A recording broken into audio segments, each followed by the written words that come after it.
히브리서 7장 11절에서 28절입니다. 제가 읽겠습니다. 레위 계통의 제사 직분으로 말미암아 온전함을 얻을 수 있었으면 그 백성이 그 아래에서 율법을 받았으니 어찌하여 아론의 반차를 따르지 않고 멜기세덱의 반차를 따르는 다른 한 제사장을 세울 필요가 있느냐? 제사 직분이 바뀌어졌은즉 율법도 반드시 바꾸어지리니 이것은 한 사람도 제단 일을 받들지 않는 다른 지파에 속한 자를 가리켜 말한 것이라. 우리 주께서는 유다로부터 나신 것이 분명하도다. 이 지파에는 모세가 제사장들에 관하여 말한 것이 하나도 없고 멜기세덱과 같은 별다른 한 제사장이 일어난 것을 보니 더욱 분명하도다. 그는 육신에 속한 한 계명의 법을 따르지 아니하고 오직 불멸의 생명의 능력을 따라 되었으니 증언하기를 내가 영원히 멜기세덱의 반차를 따르는 제사장이라 하였도다. 전에 있던 계명은 연약하고 무익함으로 패하고 율법은 아무것도 온전하게 못할지라. 이에 더 좋은 소망이 생기니 이것으로 우리가 하나님께 가까이 가느니라. 또 예수께서 제사장이 되신 것은 맹세 없이 된 것이 아니니 그들은 맹세 없이 제사장이 되었으되 오직 예수는 자기에게 말씀하신 이로 말미암아 맹세로 되신 것이라. 주께서 맹세하시고 뉘우치지 아니하시리니 내가 영원히 제사장이라 하셨도다. 이와 같이 예수는 더 좋은 언약의 보증이 되셨느니라. 제사장 된 그들의 수요가 많은 것은 죽음으로 말미암아 항상 있지 못함이로되 예수는 영원히 계심으로 그 제사장 직분도 갈리지 아니하느니라. 그러므로 자기를 힘입어 하나님께 나아가는 자들을 온전히 구원하실 수 있으니 이는 그가 항상 살아계셔서 그들을 위하여 간구하심이라. 이러한 대제사장은 우리에게 합당하니 거룩하고 악이 없고 더러움이 없고 죄인에게서 떠나 계시고 하늘보다 높이 되신지라. 그는 저 대제사장들이 먼저 자기 죄를 위하고 다음에 백성의 죄를 위하여 날마다 제사 드리는 것과 같이 할 필요가 없으니 이는 그가 단번에 자기를 드려 이루셨음이라. 율법은 약점을 가진 사람들을 제사장으로 세웠거니와 율법 후에 하신 맹세의 말씀은 영원히 온전하게 되신 아들을 세우셨느니라. 아멘. 예, 오늘 히브리서 7장 11절에서 28절 말씀은 제목은 멜기세덱과 같은 대제사장 예수입니다. 멜기세덱과 같은 대제사장 예수. 이제 돌아오는 주일 이제 공과 내용인데요. 요절은 26절이에요.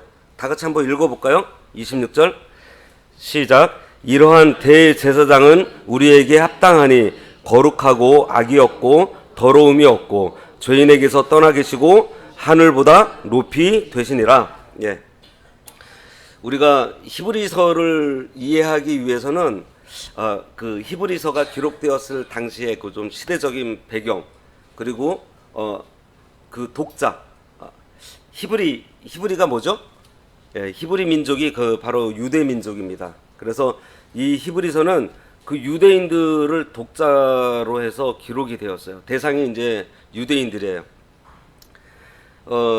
우리가 왜 시대 상황을 이해를 해야 되고 왜 그 독자를 이해해야 되냐 하면은 히브리서를 누구를 대상으로 해서 이게 기록을 했는지 우리가 좀 알아야 우리가 그 독자의 입장에서 이 히브리서를 우리가 좀 이렇게 들여다볼 수 있다는 거죠. 그래서 우리가 히브리서를 이해할 수 있습니다.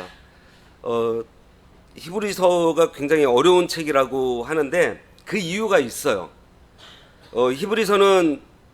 히브리서가 기록되었을 때가 주후 64년입니다. 주후 64년이면은 어떤 큰 사건이 있었는데 네로 황제의 대박해 사건이 있었을 때예요. 1세기 그러니까 주후 100년 이내에 그 큰 박해가 두 번이 있었는데 첫 번째가 이 네로 황제의 박해이고 두 번째는 주 70년에 그 도미티아누스 황제에 의해 가지고 또 큰 박해가 있었습니다. 주 70년. 그때 이제 사도 요한이 반모섬으로 이제 유배를 가게 되는 거죠. 그리고 그 도미티아누스가 그때 또 헤롯 성전을 파괴하는 그런 사건이 있어요. 그런데 이 두 박해가 좀 성격이 좀 달라요. 도미티아누스는 어떤 종교적인 박해를 했다면은 이 네로 황제는 좀 정치적인 그러한 박해를 한 겁니다. 당시에 큰 화재가 났었죠. 로마에. 그때 네로 황제가 이제 정치적 그 위협을 느꼈어요. 한 13개 구역이 있는데 그 중에서 10개 구역이 다 타버린 거예요. 근데 그 로마에 살고 있었던 사람들이 전부 다 세력가이고 권력가들인데 이 사람들이 마음만 뭉치면은 바로 네로 황제를 그 폐위시킬 수 있는 그런 상황에 놓여 있었기 때문에 이 네로는 지금 그것을 이제 타개할 수 있는 어떠한 방법을 찾은 것이 무엇이냐? 바로 이 그리스도인들에게 누명을 씌워가지고 자기의 그 잘못을 감추는, 그래서 그러한 위기를 탈출하려는 그 정책으로 그리스도인들을 이제 핍박하게 됩니다. 그런데 왜 하필 그리스도인들이었을까요? 네, 많고 많은 사람들 중에서 당시 보면은 초대교회 때 부흥했다라는 거 알고 계시죠? 굉장히 막 교회가 엄청나게 부흥을 했습니다.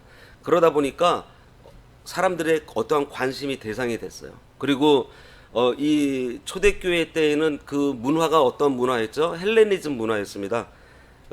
이제 우리가 신구약 중간 역사를 보면은 알렉산더 대왕이 동서양을 다 제배를 하면서 헬라 제국을 일으키잖아요. 근데 그 헬라 문학이 갖고 있는 특성이 뭐냐면은 다신론주의예요. 그리고 좀 쾌락주의고 굉장히 좀 이렇게 자유분방한 그러한 문학인데, 거기에 어떠한 그 초대 그 그리스도인들이 나타나 있는데 그 뭐 주축이 유대인들이 되어 있겠죠. 이 유대인들이 갖고 있던 사상은 또 뭐냐면은 히브리즘이에요. 예.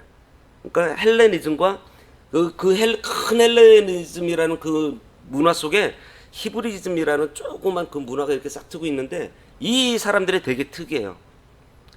이 사람들은 헬레니즘은 막 다문화고 막 그 다신론인데, 이 사람들은 유일신을 섬기고 있고, 또 헬레니즘 막 굉장히 자유분방하고 막 그런데 이 히브리 사람들은 굉장히 경건하고 정숙하고, 예. 좀 뭔가 좀 다릅니다. 예. 그러면서 거기다가 또 이제 어떠한 이제 오해가 생기는데, 그게 뭐냐면은 초대교회 때 성찬예식이 많이 이루어졌잖아요. 성찬예식을 할 때 뭐라고 해서, 이거는 나의 살이니 내 떡을 먹으면서 내 몸이니 내 살을 먹으라고 그러고, 포도주를 마시면서 내 피니 이걸 마시라고 하니까, 이게 밖에서 듣고 있던 사람들이 식인종인가? 막 이런 오해를 이제 막 사게 된 거죠. 그러면서 이 기독교인들이 측정되면서 이 박해의 대상이 되었습니다. 그런데 중요한 것이 뭔가 하면은 이 당시에 기독교하고 유대교하고 구분이 잘 안 되었어요. 왜냐하면은 유대인들이 기독교로 개종한 사람들이 많이 있었거든요. 근데 그 사람들이 개종이 되면서 그 바른 그 기독교를 섬겼던 게 아니라 이전에 율법을 섬겼던 거랑 같이 그 혼용해서 막 섬기고 하고, 또 유대교는 유대교대로 율법을 지켜야 된다라고 하고 있고, 또 사도 바울과 또 이게 제자들을 통해 가지고 이 기독교가 들어오면서 막 혼용이 되어 있었던 거죠. 구분이 안 되어 있었어요. 그러니까 우리가 좀 가끔 이런 얘기 하죠. 이게 가끔가다 우리가 이런 얘기를 합니다. 이게 초대교회로 돌아가자. 예, 이런 얘기들 가끔 우리가 했습니다. 그럼 우리가 초대교회로 돌아가면 어떤 교회로 돌아가고 싶어요? 고린도 교회? 예. 고린도 교회가 교회에 있는 그 모든 문제점들을 다 가지고 있었던 교회가 바로 고린도 교회입니다. 아주 교회에서 그 교회 병폐들을 다 안고 있었던 교회가 고린도 교회예요. 예. 그리고 그럼 뭐 예루살렘 교회로 돌아갈까요? 초대교회? 그럼 예루살렘 교회처럼 차별이 심한 교회도 없었어요. 바울이 선교할 때요, 이 예루살렘 파들이 바울을 쫓아다니면서 얼마나 힘들게 했는지 모릅니다. 그리고 그 예루살렘 교회의 그 야고보파 사람들 같은 경우는요, 이방인들을 굉장히 차별을 했어요. 예. 그 문을 열고서 받아줘야 될 그런 사람들이 오히려 딱 문 앞에 서가지고 들어가지 못하게 했던 사람들이 어떤 사람들이요? 초대교회 예루살렘 교회 사람들입니다. 그래서 하나님께서 그 촛대를 예루살렘 교회에서 어디로 옮겼어요? 안디옥 교회로 옮겼잖아요. 그러니까 안디옥 교회라고 하면은 좀 우리가 초대교회로 좀 돌아가 볼 만한데, 그러니까 사실 대부분의 그 초대교회를 보면은 우리가 알 수 있듯이 그 초대교회도 사람 사는 동네였다. 예. 크게 지금의 교회와 별반 뭐 다를 게 없었어요. 그래서 여전히 이제 유대인 그리스도인들은 이 보수적인 생각을 가지고 그 이방인들이 막 들어오는 것을 받아들이기까지 굉장히 많은 시간이 걸렸습니다. 또 그런 시간들이 필요했고, 그러다 보니까 이 사람들은요, 구원을 받기 위해서 이제 할례를 주장하기도 하고 막 그러면서 그 예수님이 오셔서 율법을 완성하셨잖아요. 예? 그것을 이해를 하지를 못했어요, 이 유대인들이. 예. 좀 무슨 말씀인지 알겠어요? 제가 설명을 좀 잘해야 되는데, 자, 근데 일단 그런 상황에서, 그러니까 유대교와 그 기독교가 들어오는 과정에서 많은 그 마찰이 있었습니다. 그런 상황에서 이제 네로가 이제 기독교인들을 막 박해를 하잖아요. 그때 그러니까 유대인 기독교인들이 그 죽음의 공포에서 살아남기 위해서 선택한 것이 뭐냐면은요, 돌아갈까? 다시 유대교로 돌아갈 거예요. 예. 왜냐하면은 내가 그리스도인만 아니면은 저 박해에서 내가 살아남을 수가 있잖아요. 그래서 그 유대인 기독교인들이요, 다시 돌아가려고 그런 거예요. 다시 유대교로. 돌아가면은 박해를 받지 않아도 되니까. 그렇게 돌아가 놓고서는 자기는 배교하지 않았다라고 얘기하고 막 그렇게 주장을 했었습니다. 그럼 그들에게, 자, 여러분, 만약에 그때 기독교의 그 내가 지도자라면은 그 사람들한테 너희들 이렇게 돌아가면은 안 돼, 이렇게 좋게 얘기하겠어요? 아니죠. 너희들 돌아가면 절대 안 돼. 응? 돌아가면은 배교하는 거야. 배교가 얼마나 큰 죄인지 알아? 구원을 받지 못할 수도 있어 하면서 아주 강력하게 막 얘기를 하는 거죠. 예. 심판이 얼마나 큰지 몰라. 아주 강력하게 그 돌아가려고 하는 사람들을 붙잡는 그러한 얘기. 예. 이 강한 메시지를 들려줘야 이 사람들이 주춤하고서, 예? 돌아설지 안 설지, 예? 그런 결정을 할 거 아니겠어요. 그래서 이 히브리서 메시지가 그래서 강한 거예요. 아주 세요. 정말 정확하게 딱딱 떨어집니다.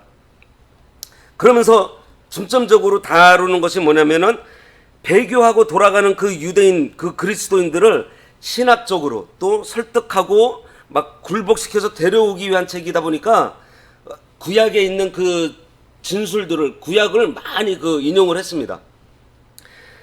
특별히 그 유대교의 그 중심이 뭔지 아세요? 핵심? 유대교의 핵심. 유대교의 핵심은 성전과 제사예요. 성전과 제사. 오늘날 우리가 기독교인이라는 그 정체성을 가지기 위해서 제일 중요한 게 뭐예요? 예배를 드리니 안 드리니잖아요. 그죠? 예? 너 교회 다녀 안 다녀? 교회와 예배예요. 이것이 사실은 좀 형식적인 것이지만 이것이 우리의 실생활에서 계속 반복되다 보니까 이 본질적인 것처럼 여겨져 있다라는 거예요. 지금 유대인들의 상태가 바로 그런 거예요. 그 시대 당시에 그 사람들도 마찬가지로 제사가 굉장히 중요했습니다. 구원받은 백성으로서 성전에서 제사를 드린다는 것이 굉장히 중요했어요. 자, 지금 이 시대가 주후 64년이었습니다. 주후 64년이니까 이 유대인들이 아직도 성전에서 제사를 드렸다라는 거예요. 헤롯 성전이 언제 파괴되었다고요? 주후 70년, 4년 후에 파괴가 되었어요. 도미티아누스 그 황제 때. 그러니까 이 사람들은 아직도 성전 중심, 그 제사 중심의 그러한 신앙생활을 하고 있었더라는 거죠. 그래서 하나님께서 이제 완전 70년에 완전히, 그때 도미티아누스 때는요, 벽돌 하나도 그냥 다 그냥 쪼개서 그 무너뜨렸다라는 얘기가 있어요. 히브리서는 바로 이 성전이 파괴되기 전에 아직도 그 사람들이 기대고 의지할 수 있는 그 성전이 있을 때의 얘기입니다. 생각나는 거 없으세요? 에스겔서를 생각을 하셔야 돼요. 에스겔서에서 제3차 그 바벨론 침공이 있기 전에요, 이스라엘 사람들이 뭐라 그랬어요? 우리한테는 성전이 있어. 그래서 그 성전에 얼마나 이 사람들이 열심히 제사를 드렸는지 몰라요. 근데 제3차 바벨론 포로 침공하면서 그 예루살렘 성은 어떻게 됐죠? 완전히 무너져 버렸죠. 지금 같은 일이 지금 벌어지고 있는 거예요. 그러니까 성전 제사가 여전히 행해지고 있는 그때에 유대인 그 그리스도인들이 다시 막 유대교로 막 돌아가려고 하는 그러한 상황에서 이러한 사람들에게 지금 히브리서가 쓰여졌다라는 거예요. 이제 저 성전 제사는 끝났어. 아무리 정성을 다해서 제사를 드려도 끝났기 때문에 소용이 없다라는 것을 가르쳐주고 있는 거예요. 그러면서 성전과 제사를 가장하게 지금 부정을 하고 있습니다. 이 히브리서에서. 그러면서 강하게 긍정하는 게 뭐죠? 성전과 제사를 강하게 부정하면서 율법을 부정하면서 강하게 또 긍정하는 게 뭐죠? 그것이 뭐냐면은 예수 그리스도예요. 성전과 제사는 결국 뭐였어요? 예수님의 그림자였잖아요. 앞으로 장차 실체로 오실 예수님, 이 예수님 때문에 성전과 이 제사의 제도를 줬는데 이 예수님을 보지 못하고 성전과 그 제사에 아직도 목을 메고 있으니까 얘기를 해주고 있는 거예요. 히브리서가 지금 그 내용을 얘기를 해주고 있는 거예요. 이제 실체 되시는 예수님 외에는 절대로 구원받을 수가 없다. 예수님을 통해서만 다 완성된다. 이것을 설명하는 책이 히브리서입니다. 그러면서 처음부터 뭐를 얘기하죠? 영원한 안식에 대해서 얘기를 하고, 너희들의 여지껏 안식일을 지키고 뭐를 아무리 해도 영원한 안식을 얻지 못했지만은 이 예수 그리스도를 통해서는 영원한 안식을 얻을 것이야. 우리가 지금 앞에서 계속 보고 있는 것입니다. 영원한 구원을 예수 그리스도를 통해서 얻을 수 있는 것이야. 또 오늘 나오는 이 대제사장, 영원한 중보자는 누구? 예수 그리스도야. 그 얘기를 하고 있는 게 바로 이 히브리서예요. 그래서 오늘 우리가 보는 본문은 바로 이 영원한 중보자 예수 그리스도를 설명하기 위한 본문입니다. 11절에서 13절 말씀은 이 제사 직분이 이제 바뀌는 거에 대해서 얘기를 하는데, 레위 계통의 제사 직분으로 말미암아 온전함을 얻을 수 있었으면 백성이 그 아래에서 율법을 받았으니 어찌하여 아론의 반차를 따르지 않고 멜기세덱의 반차를 따르는 다른 한 제사장을 세울 필요가 있느냐? 제사 직분이 바뀌었은즉 율법도 반드시 바꾸어지리니 이것은 한 사람도 제단 일을 받들지 않는 다른 지파에 속한 자를 가리켜 말한 것이라 그랬습니다. 우리가 지난주에도 살펴보았듯이 이 히브리서 기자는 멜기세덱을 왕과 제사장이라는 그 두 가지 직분을 가지고 있다라는 점을 얘기를 했고, 또 의의 왕이고 평강의 왕이다, 살렘 왕, 그리고 지극히 높으신 하나님의 제사장이라는 점을 강조했습니다. 그리고 출신, 부모, 족보, 나이도 알 수 없는 갑자기 나타났다가 역사에 등장했다가 갑자기 사라진 사람. 예. 또 아브라함보다 더 높은 신분. 왜죠? 아브라함이 멜기세덱에게 11조를 드렸잖아요. 그 다음에 다윗이 이제 레위 계통의 제사장이 아닌 멜기세덱의 계열에서 제사장이 올 거라는 언급을 시편 110편 4절에서 했어요. 그러면서 이 멜기세덱을 영원한 대제사장이신 예수님이라는 그리스도의 예표로 보고 있습니다.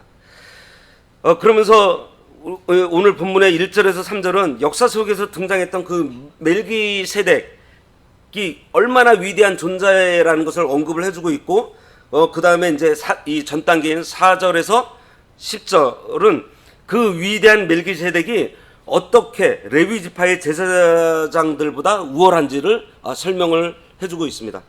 그러니까 레위인이 생기기도 전에 어떠한 정통성을 가지고 처음부터 있었던 이 대제사장이 멜기세덱이고, 예수님께서는 그 멜기세덱의 그 계열을 따라가지고 대제사장으로 오신 것이에요.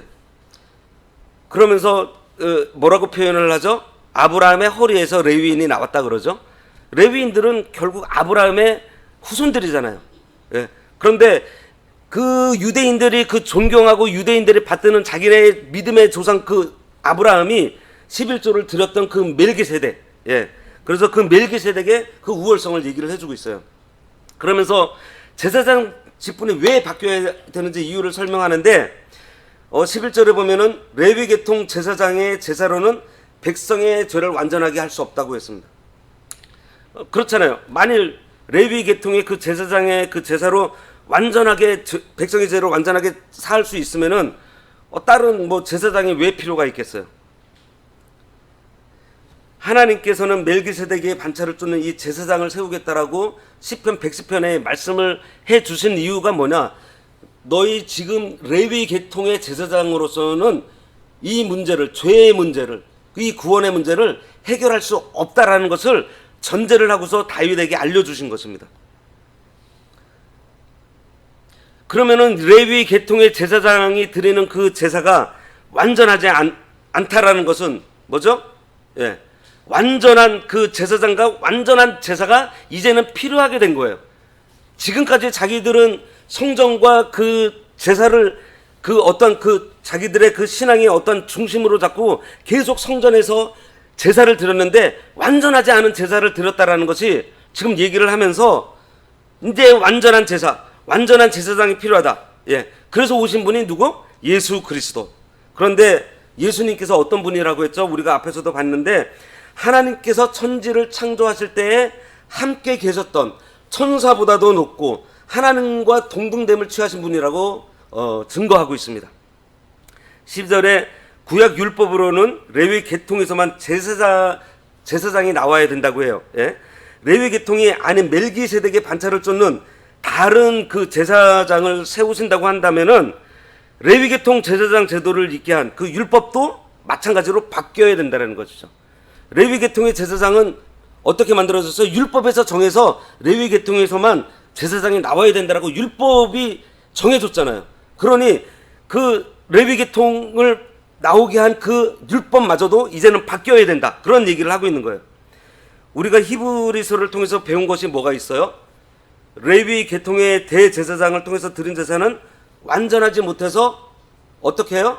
매년 지성소로 들어갔잖아요. 매년 계속해서 반복되는 제사를 드렸다라는 거예요. 하지만 예수님께서 오셔서 어떻게?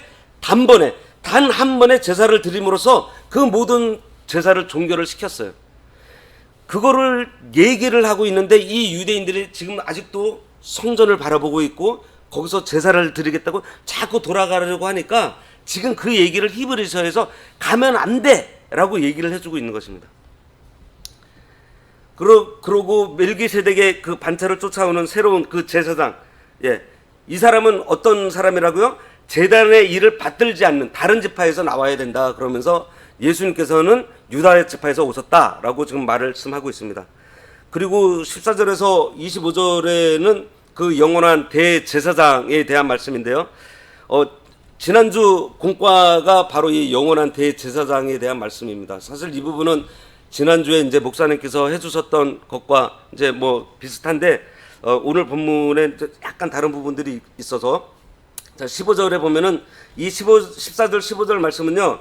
모세의 율법대로라고 한다면은 유다 지파에서는 제사장이 나올 수 있을까요? 없을까요? 없어요. 예. 그 제사장이 나올 수 없는 그 유다 지파에서 나신 그 예수 그리스도를 하나님께서 제사장으로 세워서 백성의 죄를 속하게 하신 것을 보니 이 예수 그리스도는 레위 계통을 따르지 않는 다른 그 계통을 따라서 온 제사장이고 또 그게 어떤 계통을 따라서 멜기세덱의 그 계통을 쫓아서 세워진 특별한 제사장이 맞다라는 것, 그게 분명하다. 그 얘기를 하고 있는 거예요. 14절과 15절 말씀은 멜기세덱이 생명도 끝이 없이 온 것처럼 이렇게 되어 있지만은 멜기세덱이 그렇다고 어떤 신적인 존재가 아닙니다. 사람 맞아요. 사람으로 왔지만은 단지 이 성경에서 그에 대한 기록을 하지 않음으로 해서 신비한 인물로 나타나게 하신 거예요. 그것은 그 예수님의 그 모습을 연상시키기 위해서 멜기세덱을 그러한 존재로 만들어 주신 것입니다. 그가 육신의 혈통과 전혀 관계없이 이 예수님은 그 하나님의 그 특별 계시 성령의 감동으로 잉태했잖아요. 남자와 여자의 그러한 관계 속에서 육신의 관계 속에서 나신 게 아니라 성령님의 감동하심으로 처녀에게 잉태되어서 나오셨어요. 네. 바로 그러한 것들을 이 멜기세덱을 통해 가지고 보여주시는 거예요. 16절에서 19절 말씀에서는 그 앞에서 증거한 것처럼 예수님께서 제사장이 되신 것은 육신에 속한 율법으로 쫓아온 것이 아닙니다. 예. 모든 율법은 영적인 면보다 이 외적, 이 육신적인 것에 관련된 법이에요. 하지만은 이 예수 그리스도께서 제사장이 되신 것은 그러한 육신과 관련된 것이 아닌 영원한 생명의 법, 예, 생명의 그 능력을 쫓아서 된 거라고 말씀하고 있어요. 여기서 생명의 능력으로 된 법은 모든 법 위에 있습니다. 이 세상의 법을 보면은요, 일반적인 법이 있어요. 그 법 위에 뭐가 있죠? 도덕법이 있습니다. 도덕법. 이 도덕법 위에는 우리 양심의 법이 있어요. 이 양심의 법 위에는 바로 이 하나님의 율법이 있고, 이 율법 위에 뭐가 있어요? 이 영의 법이 있습니다. 생명의 능력으로 된 법. 예. 일반 법보다 도덕법이 좀 더 높고, 도덕법보다 양심의 법이 좀 더 높고, 이 양심의 법보다 예? 율법이 더 고상하고 높습니다. 근데 이 율법보다 이 영의 법이 더욱더 고상하고 최상위에 있는 법이에요. 그래서 율법에 우리가 가책이 되지 않지만 영의 법에 가책이 되는 경우가 많이 있습니다. 예수님께서도 말씀하셨잖아요. 마음으로 음욕을 품으면 뭐라고요? 음행한 죄라고 했습니다. 내가 누군가를 내가 마음으로 미워하면 뭐 했다고요? 살인했다라고 했습니다. 이게 영의 법이에요. 이처럼 예수 그리스도께서 제사장이 되신 것은 하나님의 그 생명의 법에 의해서 된 거예요. 이 육신에 속한 그 율법에 의해서 된 게 아니라는 거예요. 이 생명의 법은 이 율법을 초월해요. 이렇게 예수 그리스도는 이 생명의 능력으로 제사장이 되신 것입니다.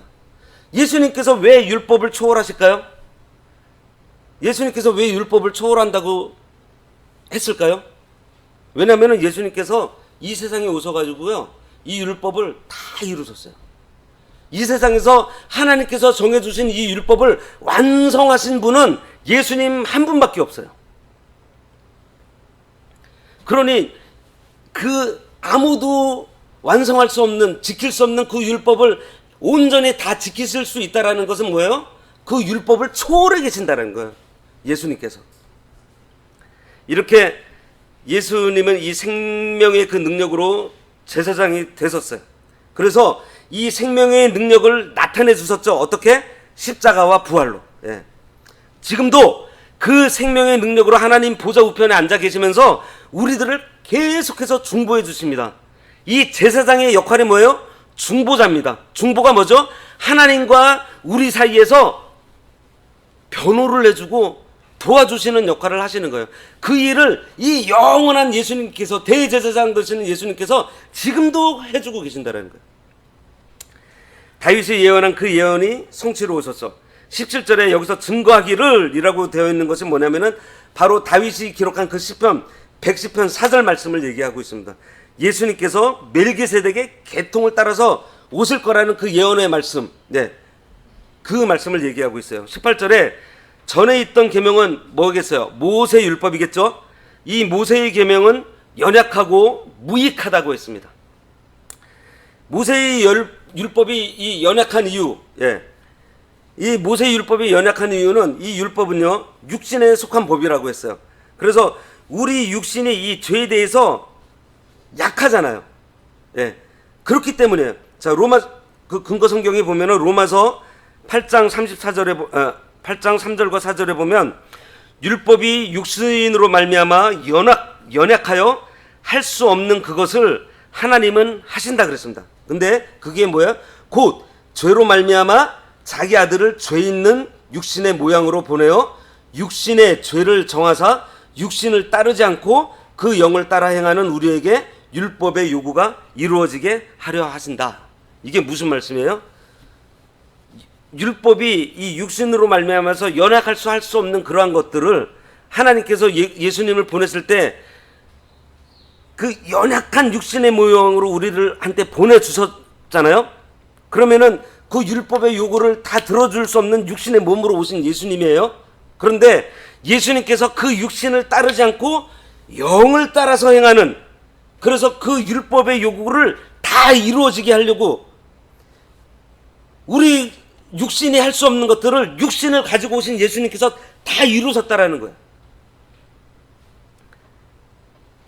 그리고 골로새서 그 2장 14절에서 15절에 보면은 우리를 거스르고 불리하게 하는 법조문으로 쓴 증서를 지우시고 제하여 버리사 십자가에 못 박으시고 통치자들과 권세들을 무력화하여 드러내어 구경거리로 삼으시고 십자가로 그들을 이기셨다 그랬습니다.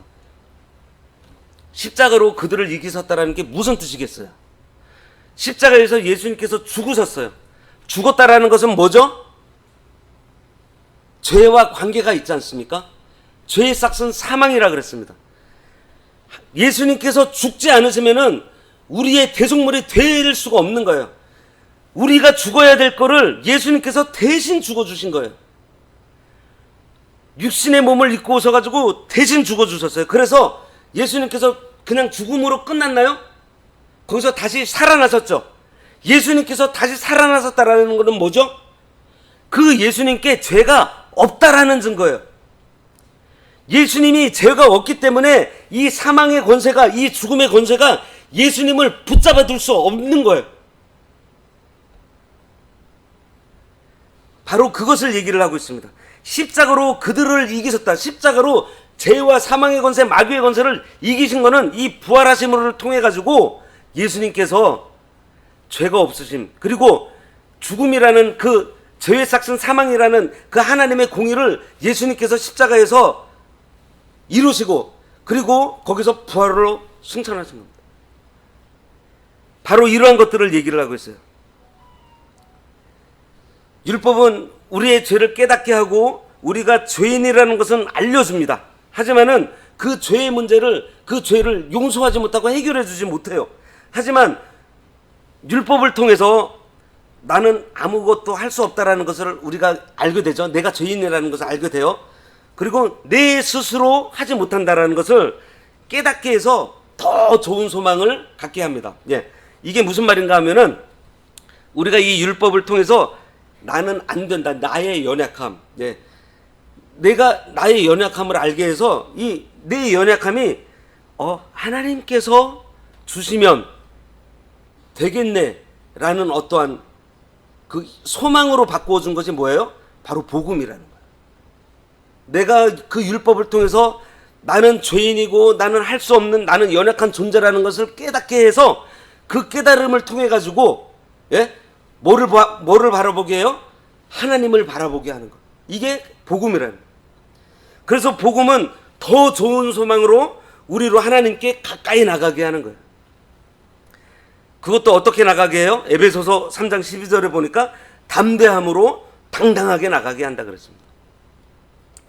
영원한 대제사장 그 예수 그리스도를 의지하고 담대하게 당당하게 나갈 때 하나님께서 은혜를 베풀어 주시는 거예요. 우리가 그 영원한 대제사장 그 예수님을 의지할 수밖에 없고 예수님을 통해서 하나님 앞에 우리가 당당하게 나갈 수 있다라는 사실을 우리가 알아야 돼요. 지금 이 히브리 이 유대인들에게 지금 그 얘기를 하고 있는 것입니다. 너희들이 다시 돌아가려고 하지만은 지금 너희들은 다시 예수님의 그 그림자밖에 안 되었던 그 율법으로 돌아가려고 하는 거야. 이미 하나님께서는 그 제사 제도도 없애고 제사장도 멜기세덱의 반차를 쫓은 그 대제사장 예수 그리스도로 다 바꿔서 이제 영원한 제사장, 완전한 제사장을 지금 보내주셨는데 너희들은 왜 자꾸 옛날로 돌아가려고 하는 거야? 그 얘기를 누가 지금 하고 있는 거예요? 이 히브리서에서 지금 하고 있는 거예요. 그리고 예수 그리스도께서 제사장이 되신 것은 하나님의 맹세로 된 것이라고 했습니다. 시편 110편 4절에 여호와는 맹세하고 변치 아니하시리라 그랬습니다. 예. 이르시기를 너는 멜기세덱의 반차를 쫓아 영원한 제사장이라. 이거를 지금 시편에서 얘기한 거는 누구한테 얘기한 거예요? 다윗에게 얘기하고 있는 거잖아요. 예. 근데 이 다윗의 후손으로 오실 그 예수님을 지금 얘기를 하고 있는 것입니다. 이것은 그리스도께서 장차 오셔서 멜기세덱의 반차를 쫓아 대제사장이 되실 것을 예언하는 말씀이에요. 유대인들이 다윗 얼마나 존경하고 있습니까? 그런데 지금 너희들이 존경하는 다윗이 지금 이 시편에 이렇게 기록한 분이 바로 여기 오신 예수 그리스도야. 이 얘기를 지금 얘기하고 있는 거예요. 예수님께서는 이 맹세로 대제사장이 되셨어요. 반면에 레위 그 제사장들은 뭐로 되었죠? 예, 율법으로 되었죠. 율법으로 제사장이 되었습니다. 그런 점에서도 예수님은 하나님의 맹세로 제사장이 되신 분이고 레위 계통의 제사장들은 아브라함의 옆구리에서 중간에서 나온 그 레위 그 자손들 그 계통에서 나오는 예? 그러니까 좀 그 우월성에 있어서 하나님으로부터 직접적인 명령을 받은 그러한 제사장이라는 것을 지금 얘기해주고 있는 거예요. 그리스도께서 생명의 능력을 쫓아서 대제사장이 되어서 단번에 제사를 드렸습니다. 그래서 영원히 우리를 온전하게 하셨다라는 거. 사실 이게 오늘 이 멜기세덱의 반차를 쫓아서 오신 대제사장 예수 그리스도의 그 핵심이에요. 영원한 대제사장, 완전한 대제사장. 예수님께서 우리 죄를 대신 짊어지시고 형벌을 받으셨어요. 그러면서 마지막까지 그 율법의 요구를 다 완전하게 충족시키셨습니다. 그래서 더 좋은 언약의 보증이 되어 주셨고요. 이제 우리의 진정한 구주가 되어 주신 거예요. 그런데 레위 계통의 제사장들은 죽으면은 또 다른 사람이 또 제사장이 돼서 또 제사를 드렸잖아요. 당시에 그 제사장들이요, 일반 제사장들은요 매일 제사를 드렸습니다. 그 사람들의 그 제사장 보기에는요 피가 묻지 않는 날이 없어요. 매일 제사를 드렸어요. 대제사장만 1년에 한 번 자기의 죄를 자기의 죄에 대해서 번제를 드리고 또 모든 그 민족의 죄를 다 그 제사를 드리려고 그 피를 들고서 혼자서 이제 지성소로 들어갔죠. 1년에 한 번. 그것도 1년에 한 번 들어갔다는 건 뭐예요? 그 다음에도 또 들어가야 돼. 계속해서 반복된 제사를 지냈다라는 거죠. 하지만 예수님께서는 하나님의 맹세로 된 이 특별한 제사장, 이 영원한 제사장 예수 그리스도께서는요 자기 몸으로 온전한 제사를 단번에 한 번에 드리신 거예요. 완전한 제사를 드리신 겁니다. 또 예수님께서는 그 맡겨주신 그 직분을 다 수행하셨어요. 율법을 다 이루셨기 때문에 다 이루신 그 예수님을 우리가 믿음으로 하나님 앞에 당당하게 나갈 수 있는 거예요. 그리스도는 지금도 자기를 힘입어서 하나님 앞에 나오는 사람들을 위해서 하나님 우편에서 계속해서 중보해주고 계세요. 26절에서 28절에 보면은 우리에게 합당한 대제사장이라 그랬습니다. 예수 그리스도는 우리에게 합당한 대제사장이세요. 왜냐면요 27 오늘 그 요절이죠.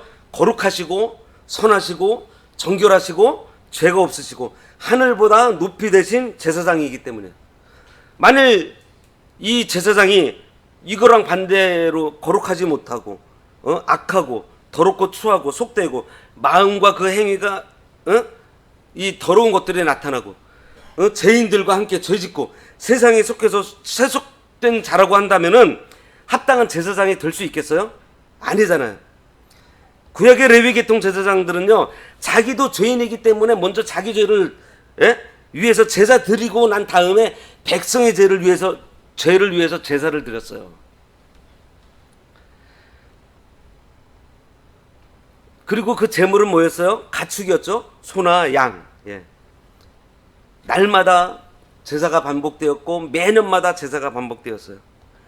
그런데 이 생명의 능력을 쫓아서 오던 대제사장 예수 그리스도께서는 죄가 없으시기 때문에 자기를 위해서 제사를 드릴 필요가 없었겠죠. 다만 백성을 위해서 십자가에 못 박혀 자기 몸을 하나님께 제물로 드려서 단번에 속죄를 완성하셨습니다.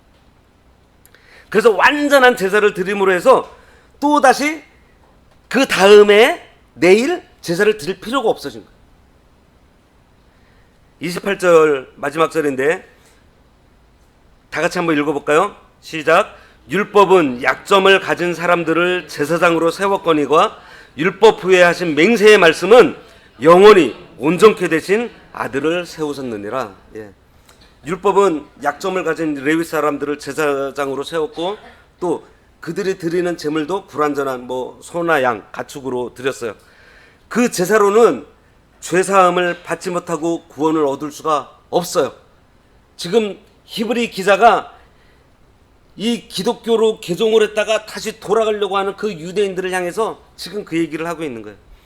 그러나 하나님의 맹세로 세우신 이 대제사장 예수 그리스도는 영원히 온전케 되신 하나님의 아들이시다.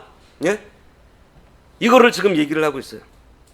그래서 그분만이 우리의 죄를 완전하게 사해 주시고 우리가 하나님 앞으로 당당하게 나아갈 수 있다. 예전에는 그 대제사장이 그 지성소 안으로 휘장을 지나가지고 혼자서만 들어갔는데, 이제는 예수님께서 오셔가지고 그 휘장이 다 찢어지지 않았냐? 우리가 직접 하나님 앞으로 당당하게 나갈 수 있는 그러한 큰 역사가 일어난 거야 하면서 얘기를 해주고 있는 거예요. 그래서 우리는 이 그리스도로 말미암아서 하나님을 닮아갈 수 있고, 또 그리스도의 생명과 능력에 더욱더 참여할 수 있게 되었다. 좀 내 말 좀 들어라. 아주 강력하게 막 굉장히 세게 얘기하고 있는 거죠. 우리에게 합당한 이 대제사장이 되신 그 그리스도를 우리도 지금 뭐 이게 당시의 히브리 그 유대인들에게 지금 하고 계신 말씀이지만은 우리는 아닐까요? 예. 우리에게는 그런 마음이 없어. 이 당시의 어떤 핍박이나 이 어려움 속에서, 예? 그 괴로움 속에서 지금 내가 가지고 있는 그 믿음을, 예? 양보하고 싶고, 그러한 때에 우리가 이 히브리서를 우리가 들여다봐야 돼요. 64년 네로의 그 핍박은요, 그 엄청났어요. 뭐 10대 핍박이라 그래가지고 뭐 여러 가지 일이 있습니다. 그 길에 그 가로등은 요즘은 전등이지만은 옛날에 횃불을 피웠잖아요. 기독교인들을 거기다 매달아 놓고서 불을 피워서 가로등을 했어요. 그런 핍박이 자행되던 때에 지금 이 기독교를 버리고 유대교로 돌아가려는 사람들에게 지금 히브리서가 지금 얘기하고 있는 거예요. 우리가 이제 합당한 영원한 대제사장, 완전한 대제사장, 영원한 중보자, 완전한 중보자, 합당한 대제사장 되신 우리 예수 그리스도를 우리가 믿음으로 힘입어서 하나님 앞에 우리가 담대하게 나갈 수 있는 거예요. 어떠한 고난과 어떠한 환난에도 우리가 담대할 수 있고 당당할 수 있게 되었다라는 것입니다. 이것을 우리가 믿음으로 우리가 늘 담대한 그러한 신앙생활을 해야 되겠습니다. 기도하겠습니다. 하나님 아버지, 큰 환난과 핍박 속에서 다시 유대교로 돌아가고자 하는 이 유대인들에게 하나님께서 완전한 대제사장, 영원한 대제사장, 합당한 대제사장 예수 그리스도를 전하신 것 같이 저희들에게도 영원하신 그 중보자 예수 그리스도를 저희들이 믿음으로 또 그 예수님을 힘입어서 날마다 하나님 앞에 당당하게 나아가고 담대함을 얻어서 어떠한 환난이나 어떠한 시련도 우리가 기쁨으로 이겨낼 수 있는 믿음을 저희들에게 허락하여 주시옵소서. 지금 선교가 있는 우리 모든 성도님들, 하나님께서 건강과 또 그 모든 사역 가운데 건강을 지켜주시고 그 모든 사역 가운데 함께하여 주셔서 건강한 몸으로 맡은 사역 잘 감당하고 돌아올 수 있도록 하나님께서 능력의 손으로 함께하여 주시옵소서. 예수님의 이름으로 기도드리옵나이다. 아멘.